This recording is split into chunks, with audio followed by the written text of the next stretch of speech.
6 a.m. Another Monday. You hit snooze for the third time, dreading what's ahead. But then you think about Saturday. That moment when you were completely lost in your craft. Painting, baking, gaming. That moment when 3 hours felt like 3 minutes. When you were truly alive. What if that hobby could pay your bills? What if it could become your life? You'd say it's impossible, just a dream. But right now, someone who thought exactly like you did it anyway.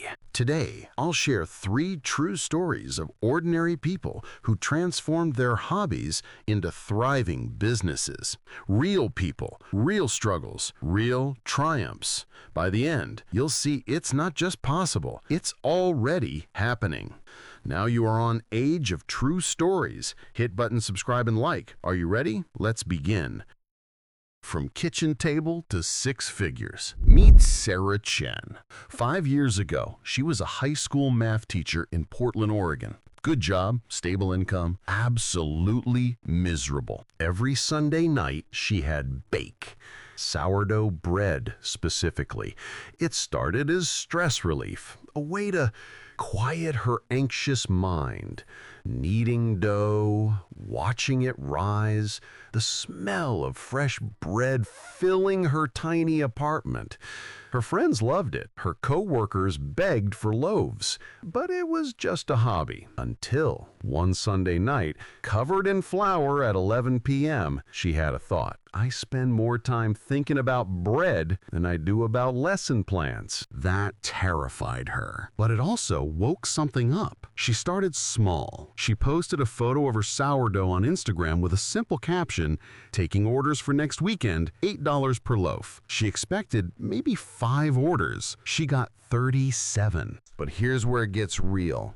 This wasn't some fairy tale. For 8 months, Sarah taught full-time and baked every evening and weekend. She slept 4 hours a night. Her hands developed calluses. She cried in her car more than once, wondering if she was insane. Month 4, she made $600. After ingredients and supplies, she netted about $200, less than minimum wage for the hours she put in. Month 5, a local coffee shop asked to carry her bread. That changed everything. Month 7, she was making $2,000 a month extra. Still not enough to quit teaching. Month 9, $4,500. She could see the exit door. Month 12, she had a choice to make. Stay comfortable or leap. She leaped. Today, Sarah's Sunday Bread Co. generates $180,000 annually. She employs 3 part-time bakers. She supplies 12 coffee shops and restaurants. She teaches weekend sourdough workshops that sell out in minutes. But here's what Sarah says was the real turning point, and I want you to hear this. I didn't succeed because I was the best baker. I succeeded because I was willing to be bad at business long enough to get good at it. I made every mistake. Wrong pricing, poor time management, terrible bookkeeping. But I didn't quit when it was hard.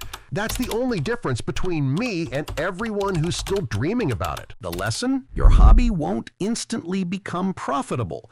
But if you're willing to stay in the messy middle, where it's part hobby, part business, and fully exhausting, that's where transformation happens. From basement streaming to brand partnerships. Now let me tell you about Marcus Williams. At 23, he was working night shifts at a warehouse in Atlanta, stacking boxes and counting down the hours until he could go home and do what he actually loved, gaming. Marcus had been streaming on Twitch for 2 years to an average of 3 viewers, usually his mom, his girlfriend, and one random person who never chatted. He wasn't good enough to go pro. He wasn't funny enough to be an entertainer. By every metric, he should have given up, but he loved it. The community, the escape, the possibility. One night, at 3 a.m., exhausted from his shift, He made a decision.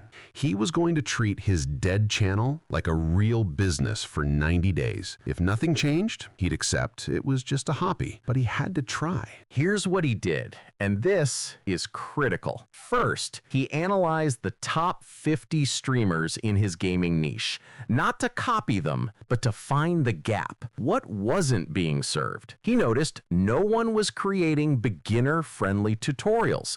Everyone assumed you already knew the advanced strategies. Second, he created a content schedule. Monday, beginner tips. Wednesday, live gameplay with coaching. Friday, community game nights. Saturday, strategy breakdowns. He showed up every single day, even when no one watched. Third, he engaged authentically. He joined Discord servers, Reddit communities, and other streamers' chats, not to promote himself, just to be genuinely helpful, to build relationships. Week 1, still 3 viewers. Week 3, 8 viewers. Week 6, 40 viewers. Week 10, 300 viewers, and his first subscriber. Day 87 of his 90-day experiment, something happened. A gaming company noticed his tutorial videos. They reached out about a small sponsorship, $500 to feature their peripheral equipment. It wasn't life-changing money, but it was proof. Today, 3 years later, Marcus streams full-time.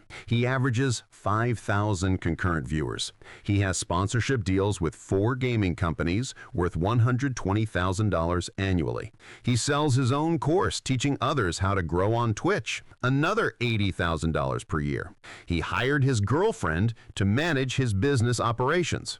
But here's what Marcus told me that stuck with me. The thing about turning your hobby into a business, you have to fall in love with it all over again. Not just the fun part, the analytics, the emails, the taxes, the negotiations. I had to become a businessman who games, not a gamer who wants money. That mindset shift saved me. The lesson? You're not just monetizing a skill, you're building a business. That means learning things that have nothing to do with your hobby. Marketing, finance, operations. The people who succeed are the ones who embrace that reality instead of resenting it. From garage hobby to sustainable craft business. Last story. James Patterson, 51 years old, recently divorced, laid off from his corporate job of 23 years. He was lost. His therapist suggested finding something to do with his hands, something that required focus. He bought some wood and basic tools. He watched YouTube tutorials. He built a terrible cutting board, then a slightly better one, then a shelf, then a table. 6 months in, his daughter posted a photo of a wooden chair he'd made on Facebook. Someone commented, "I'd buy that." James responded, "I'd sell it." That was the beginning. But James faced a problem the younger entrepreneurs didn't. He was 51, broke, and terrified. He couldn't take the same risks. He couldn't work 18-hour days. He had medical bills and a mortgage. So he built differently, slower, smarter. He didn't quit a job because he didn't have one to quit. He used that freedom. He took custom orders through Facebook Marketplace. Small stuff, cutting boards, picture frames, coat racks, pieces he could complete in a few days. He priced carefully. He charged enough to make a profit, but not so much that he scared away customers. $50 for a cutting board, $200 for a shelf, $800 for a table. He reinvested every dollar into better tools and materials. He lived lean. He said no to everything that didn't move him forward. Within a year, he had repeat customers. Within 2 years, he had a wait list. Within 3 years, he was teaching weekend woodworking classes in his garage for $200 per student. Today, James makes $65,000 a year. Not 6 figures, not Instagram famous, but something more important. He's happy. He wakes up excited. He creates things with his hands that people cherish. And here's what James said that I think is the most important thing you'll hear today. I spent 23 years building someone else's dream. I thought I'd missed my chance. But starting at 51 taught me something. It's never about the right time. It's about the right reason.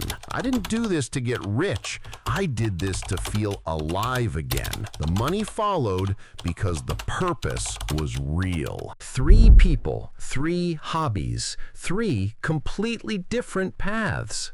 Sarah, who worked herself to exhaustion before her bread business took off. Marcus, who showed up every single day for 3 months before anyone noticed.